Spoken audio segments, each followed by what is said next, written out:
റഹീമിൻ്റെ കൂടെ കയറി കാണാൻ കഴിഞ്ഞു. കണ്ടപ്പോഴത്തേക്ക് റഹീമിനെ തിരിച്ചറിയുകയും കയ്യിൽ പിടിക്കുകയും ചെയ്തു. കയ്യിൽ പിടിച്ചു. മകൻ്റെ കാര്യമാണ് ചോദിക്കുന്നത്. മകനടുത്ത ഇദ്ദേഹത്തിൻ്റെ അളിയൻ്റെ വീട്ടിലാണ് ഉള്ളത് എന്ന് പറഞ്ഞു.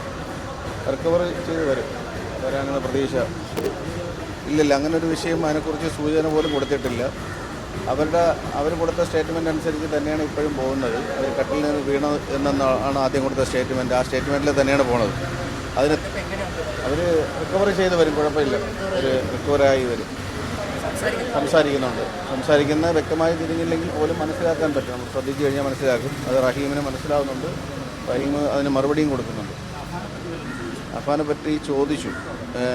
അത് ഏറ്റവും കൂടുതൽ ഇളയ കുട്ടിയെക്കുറിച്ചാണ് ചോദിക്കുന്നത്.